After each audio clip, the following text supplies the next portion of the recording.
Estamos de volta com o programa Você Pode Ser Feliz, aqui pela Rede Século XXI. Nesse momento, segundo bloco, momento de oração, em que nós trazemos de maneira muito especial todos os seus pedidos, todas as suas intenções, aquilo que de fato está no seu coração e que nós sabemos que você confia e acredita que de fato esse nosso pedido, que nós apresentamos, melhor dizendo, o seu pedido a Deus. Nós tivemos já alguns pedidos, você pode ir fazendo as suas ligações, tá bom?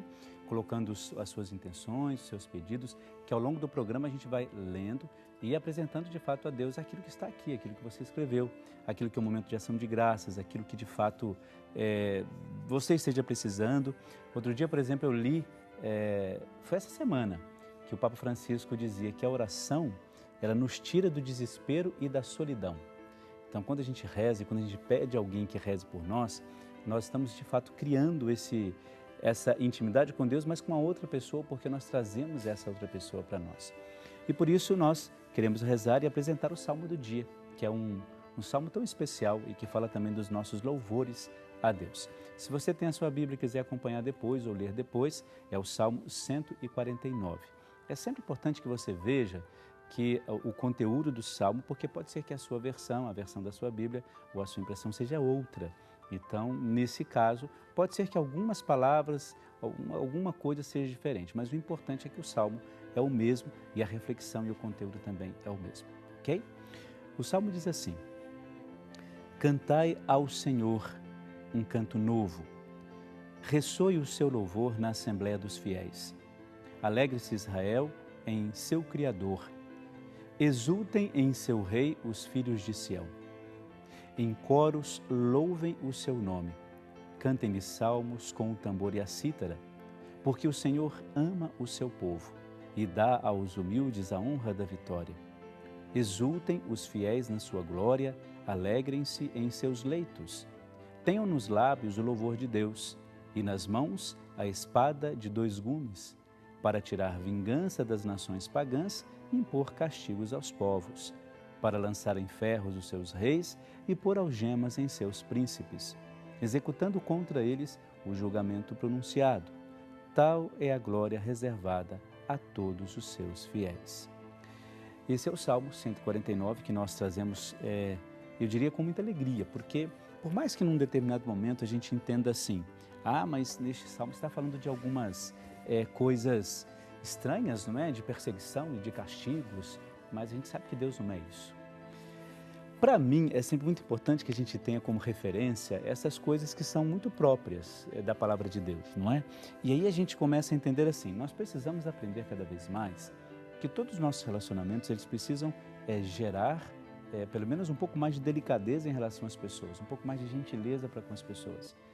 Porque, de uma maneira ou de outra, a gente acaba ao longo da nossa vida recebendo um pouco aquilo que, quando a gente não faz algumas coisas interessantes, a gente acaba recebendo aquilo. Não por castigo de Deus, porque Deus não está preocupado em castigar ninguém, mas de fato porque há uma necessidade nossa, quando a gente, por exemplo, impõe a outras pessoas um tipo de pensamento e nós queremos que aquela pessoa pense como nós, não funciona, não é assim. E aí a gente acaba, por causa disso, trazendo uma referência muito ruim, que é achar que todas as pessoas precisam pensar como a gente, né? Com o pensamento, com a maneira de ser, e até mesmo agimos assim. Por isso vamos pensar o quanto nós, pela nossa oração, nós precisamos trazer em especial aquilo que o Salmo apresenta. Deus, ele tem a sua maneira de agir conosco sem levar em conta aquilo que nós fazemos com a outra pessoa. Entenda bem, Deus não é omisso, né, diante das nossas faltas e dos nossos erros ou dos nossos crimes, não é? Acontece que Deus sabe que se nós não nos, pelo menos assim, se você não procurar se redimir daquilo que você tenha feito com a outra pessoa, ou pedir desculpa, etc., não é? É claro que de uma maneira ou de outra você vai ver aquilo depois. E isso, sabe que me preocupa muito. Sabe por que me preocupa? Porque às vezes nós precisamos ter a noção de que as pessoas precisam aprender de nós aquilo que é bom, aquilo que é verdadeiro, aquilo que é correto. E se nós não agimos assim, o Salmo diz isso com muita tranquilidade, não é? Claro que em outras palavras. Primeiro a gente louva e agradece a Deus por tudo aquilo que Ele fez por nós. Porque esse Deus, segundo o Salmo, Ele vai nos dar a vitória. Essa é a ideia do Salmo. Acontece que não se refere ao fato de, para que eu seja vitorioso, eu posso pisar na outra pessoa. Aí já complica. O Salmo não diz isso. Olha, então agora ele fala, vai passar nos ferros os seus reis, nas espadas daqueles que são os nossos inimigos. O Salmo traz uma literatura diferente, obviamente, daquilo que nós estamos acostumados. Mas ele não está dizendo e não está delegando a cada um de nós que nós usemos de algum tipo de, para alcançar a nossa vitória, algum tipo de mal contra outra pessoa.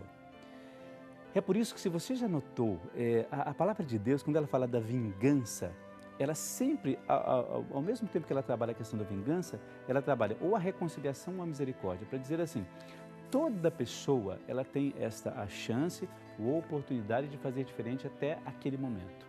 É isso a ideia, é essa a ideia, não é? A palavra de Deus não te dá a prerrogativa, não te dá o direito, ou não nos dá, melhor dizendo, o direito de a gente achar que pode fazer o mal contra a outra pessoa, senão a gente mistura tudo e aí não fica legal. É bom a gente tomar em conta a referência de que a gente precisa, de fato, segundo a palavra, alcançar e desejar a nossa vitória, mas desejar a vitória do outro também. Lutar para que a outra pessoa também tenha os mesmos direitos, aquilo que a gente conhece, aquilo que a gente já sabe, porém nem sempre a gente pratica. E aí a gente começa a compreender, a partir do Salmo, que de fato a glorificação daquilo que nós temos ou adquirimos ao longo da nossa vida, isso é um direito, pelo nosso trabalho, pelo suor do trabalho, por aquilo que nós acreditamos, mas nem sempre nos outorga, nos dá o direito de querer ferir a outra pessoa para que a gente esteja bem. Quando isso acontece, nem sempre o fruto daquele trabalho vai ser bom. Se for, pode ser por um tempo, mas a própria vida se encarrega de fazer isso, de mostrar a cada um de nós que não é lícito fazer o mal às outras pessoas para que a gente fique bem. Se isso acontece, a pessoa está desvirtuando um pouco a palavra, né? Dizendo, mas Deus me garante isso porque os maus devem ser castigados. Não, a pessoa tem a oportunidade de fazer diferente. Então vamos pensar nisso. É necessário que a gente pense e acredite nisso também, traga isso como uma referência para a nossa vida comum. Muito bem, nós temos aqui alguns pedidos que chegaram para o nosso momento de oração e eu gostaria de trazê-los aqui, colocando, né, esses nossos pedidos diante da nossa imagem. Olha, a Idalina Guerreiro Caramés, ou Carames, ela é de Santa Rita do Passa Quatro, no interior de São Paulo. Ela pede pela sua saúde, pede também por Beatriz Guerreiro, pede por Irineu Comício, pela alma de José Caramés, acho que é isso mesmo, Monteagudo e Marco Antônio da Silva. Quem faz o seu pedido também é a Everilda Souza Ribeiro, ela é de São Paulo, capital. Ela pede oração pela situação financeira, pela libertação dos vícios e pede também por toda a sua família. A Maria das Graças de Medeiros Souza, ela é de Sítio Novo, lá no Rio Grande do Norte. Ela pede oração por ela mesma, pela sua saúde física e espiritual. Pede também por toda a sua família, pela proteção divina, por todos os que precisam de oração. Pede também pelo nosso Brasil e pelos nossos governantes. O Luciano Alves de Souza, ele é de Governador Valadares, lá em Minas Gerais. Ele pede pela sua saúde e pede também por toda a sua família. A Georgette Catarina Mendes Silva, ela é de Volta Redonda, lá no Rio de Janeiro, e ela pede oração por ela mesma, pelo seu esposo Álvaro José da Silva, pela sua aposentadoria, pede por sua filha Letícia, pede por Renato Gustavo Mendes Silva, também por Fernanda e pede pela proteção no seu trabalho. Quem faz o seu pedido de oração também, ele é lá de Monte Carmelo, em Minas Gerais, é o Paulo Coleta de Oliveira, pede pela sua saúde, pela conversão da família e pede assim, olha, para que Jesus aumente a minha fé. Paulo, concordo com você, viu? A gente tem que pedir sempre que Jesus estabeleça ou nos dê a constância na nossa fé. Sem isso, de fato, fica bem difícil. Caroline Busanelli Cavalcante, é de Valinhos, aqui no interior de São Paulo, aqui onde é a sede da Rede Século XXI, pede oração pela saúde de Venerando Busanelli. Quem pede oração também é a Nadir Maria Magalhães, ela é de Belo Horizonte, em Minas Gerais, pede oração por ela, pelo seu esposo, pela Enérdio e pela filha Janaína Rocha, pela sua família, pelo irmão João Lázaro e por toda a sua família. Daqui a pouco a gente continua lendo os nossos pedidos.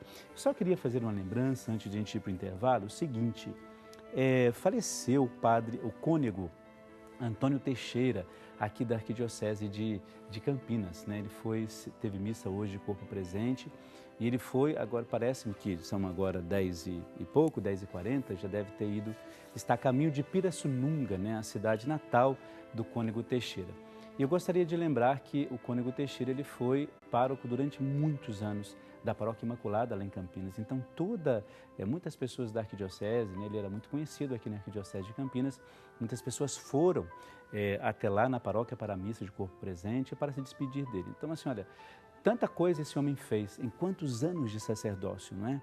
É mais um padre que se despede aqui de todos nós, mas diante de Deus, na glória de Deus, ele agora reza e contempla Deus face a face, rezando por cada um de nós. Então eu gostaria de deixar registrado aqui, né, que a Associação do Senhor Jesus reza por ele, que todos nós rezamos pelo cônego Teixeira.